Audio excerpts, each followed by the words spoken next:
to the extent of about 10 million persons every year. To do that, we need to accelerate the tempo of our growth.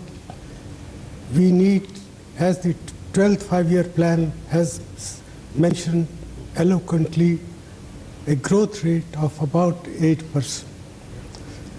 This is a growth rate which is consistent with our underlying potential. We have to get there. Although this is a difficult journey, it cannot be accomplished in a single year. But the finance minister has taken important steps to reverse the pessimistic mood with regard to investment climate, with regard to the growth potential and possibilities of our economy. So you're right. In the last 6 months, there's a perceptible change in the investment climate. So to continue this momentum, so what reforms are you looking at, your government is looking at in the 6 months ahead, since the next 6 months are very critical? Well, the finance minister has laid out the roadmap. There is plenty of food for every ministry to chew there. And each one of our ministries have to ask themselves this question. If India needs an 8% growth rate, growth which is at the same time inclusive and sustainable, what is it that each ministry should do? The finance minister has, I think, mentioned these challenges. It is up to the collective wisdom of my Council of Ministers to convert these challenges into opportunities, to accelerate the tempo of growth, to make it more inclusive, to make it more sustainable. So the big question that arises is whether your government will get adequate support from the opposition in Parliament to drive some of the big reforms, legislative reforms. Now, there seems to be a perceptible change in the attitude of the opposition too. But a question that business community often raises is the bureaucracy on board? Are projects being cleared? Because mere clearance of a lot of projects would actually lift GDP by a good 0.5 to 1%. Well, there have been problems with regard to clearances with regard to environmental clearances with regard to forest clearances, land acquisition problems. Many of these areas are the responsibility of the state government. Yeah. Whatever is within the realm of possibilities of the central government's action point, we have committed ourselves that we will use the mechanism of the Cabinet Committee on Investment to grapple with these tensions which exist in our system and to ensure that roadblocks, whether they are environmental clearances roadblocks or forest clearances or other roadblocks, they are dealt with, and so that these roadblocks can be cleared and removed. So, sir, you are confident that a positive climate is there for clearances to happen, for bureaucracy to be on board, and the finance minister himself said in Parliament that that some of the big projects which are pending, especially in the energy sector, will be cleared.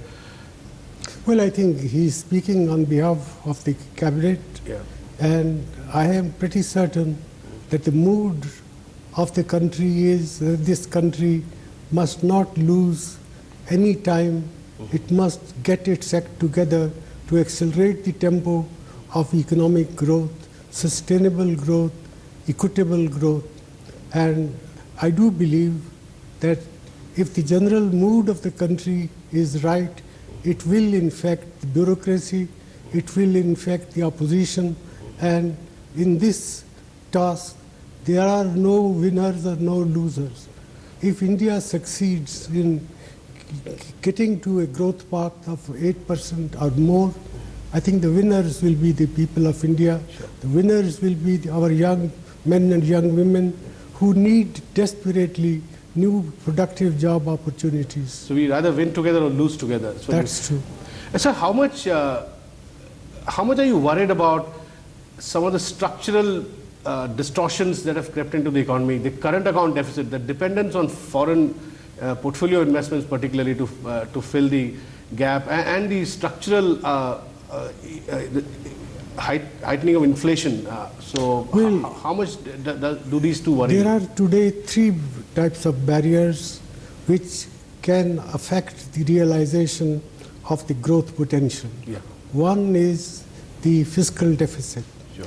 The finance minister has charted a path to bring the fiscal deficit under control. And if we succeeded that quest, I think we would have created a better climate for investment. We would have created a better climate also for more moderate levels of inflation than we have had in the last 2 years. The second problem is that inflation has gone out of hand. Yeah, you've always said it's the biggest tax on the poor. That's right, and therefore, if fiscal deficit is brought under control, it would also, I think, enable us to moderate the pace of inflation also. The third is the current account deficit. The current account deficit, we cannot reduce in one go. As the finance minister mentioned, we have a current account deficit of about $75 billion. In the short run, it has to be financed.